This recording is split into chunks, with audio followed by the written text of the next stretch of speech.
광주 전남권 소식입니다. 신세계와 현대, 롯데 등 대형 유통사들이 광주 복합 쇼핑몰 추진 구상을 발표했거나 추진을 검토하고 있습니다.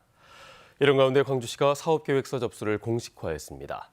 광주시와 자치구가 함께 참여하는 행정협의체를 통해서 인허가 등의 행정 절차도 지원하기도 했습니다. 한편 시민사회단체의 반응은 다소 엇갈렸습니다. 최혜진 기자입니다. 광주 복합 쇼핑몰 추진 의향을 언론에 직접 발표한 곳은 신세계와 현대 두 곳입니다. 롯데는 부지를 실사하고 복합 쇼핑몰 추진을 검토하고 있습니다.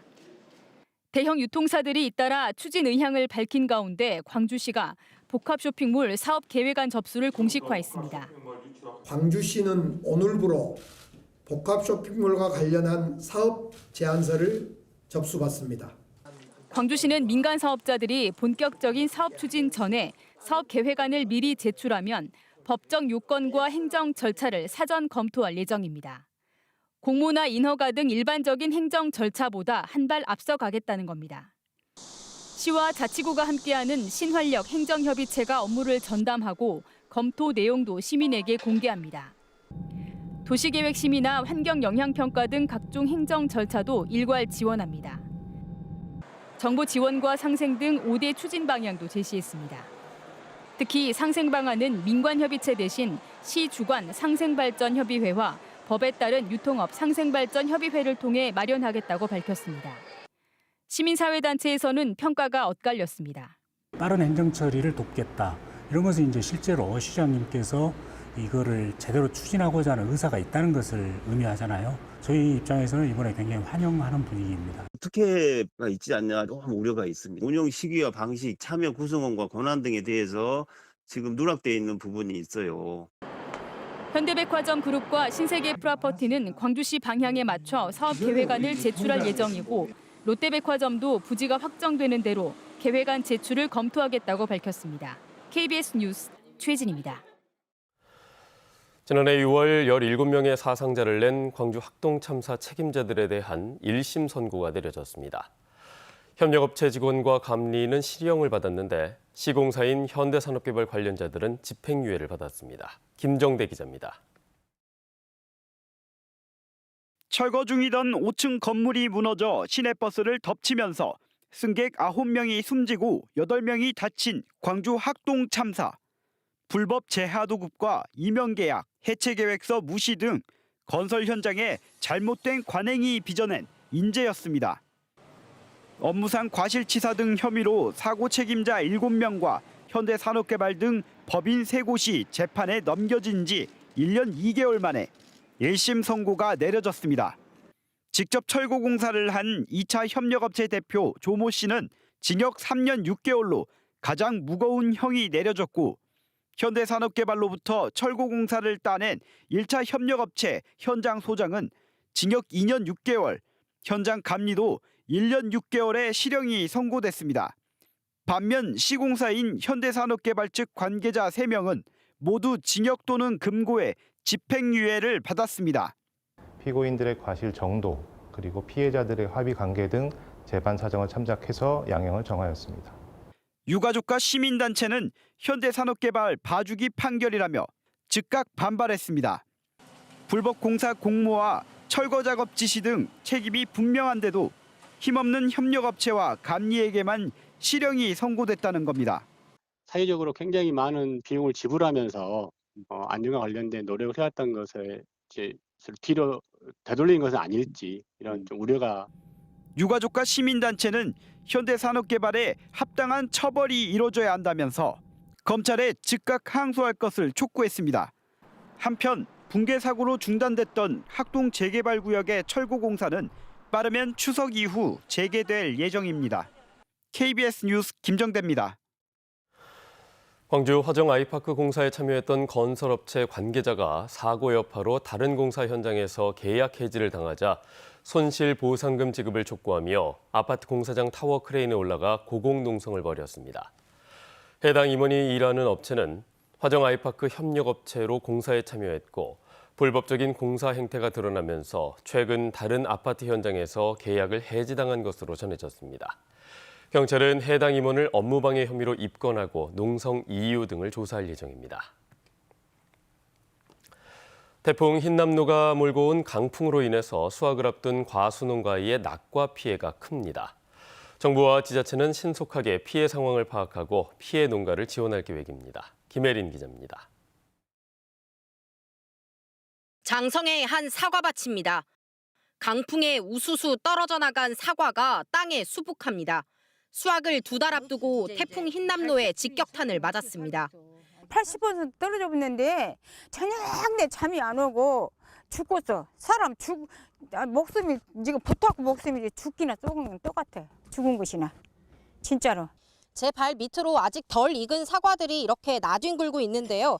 이렇게 땅에 떨어진 사과들뿐 아니라 아직 매달려 있는 사과들도 문제입니다. 사과끼리 부딪혀 멍들거나 나뭇가지에 쓸려 상처가 나 내다 팔기 어렵게 됐습니다. 하지만 재해보험은 오직 떨어진 과수에만 적용돼 농민들의 근심은 더욱 깊습니다.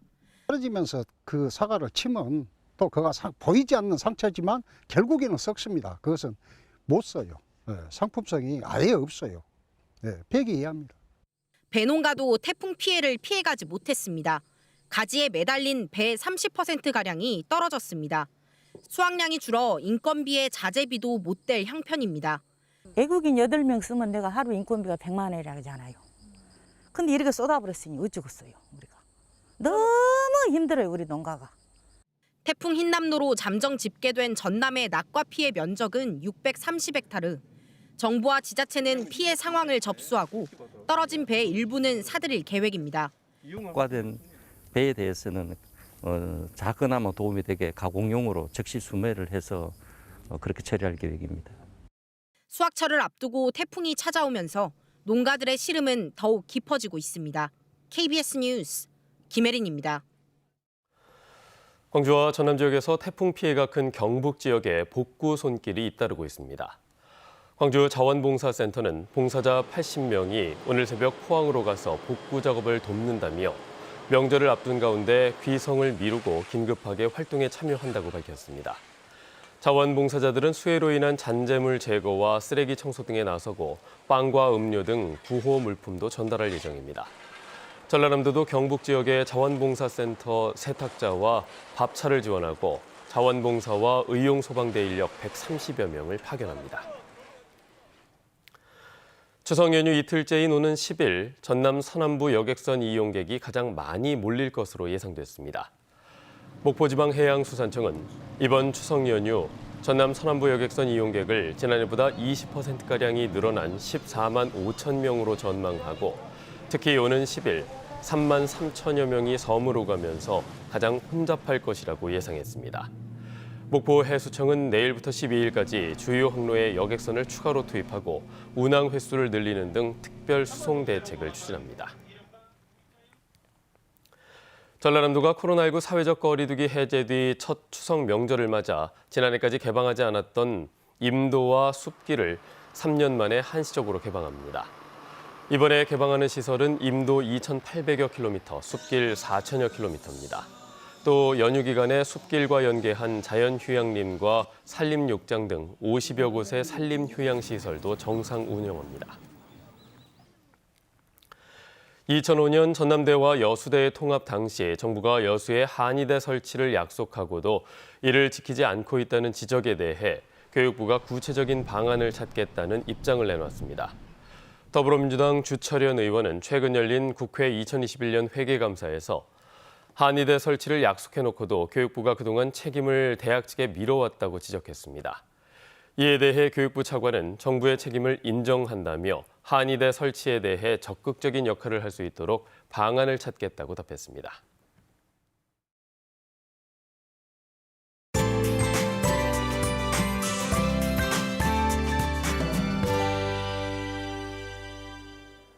오늘도 청명한 가을 하늘을 볼 수 있겠지만 현재 곳곳에는 안개가 짙게 끼어 있습니다.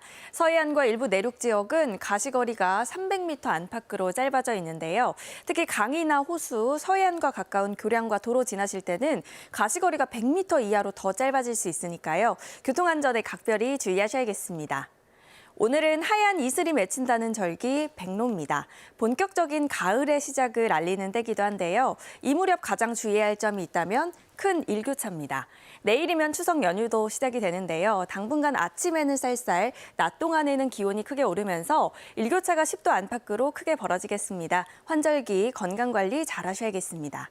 다음은 자세한 지역별 날씨입니다. 아침 기온은 어제와 비슷하거나 1, 2도가량 더 낮게 시작하고 있습니다. 한낮 기온은 담양과 화순 30도로 다소 덥겠습니다.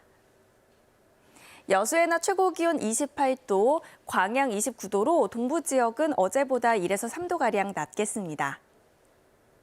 목포의 낮 최고 기온 27도, 무안 28도, 강진 30도로 서부 지역은 어제와 비슷하거나 1, 2도가량 높겠고요. 신안을 비롯한 도서 지역은 24도에서 27도가 예상됩니다. 바다의 물결은 전해상에서 비교적 잔잔하겠습니다. 연휴 기간 동안 구름이 다소 많이 끼겠고요. 추석 당일인 토요일에는 높은 구름 사이로 보름달을 볼 수 있겠습니다. 날씨였습니다. 뉴스를 마칩니다. 여러분 고맙습니다.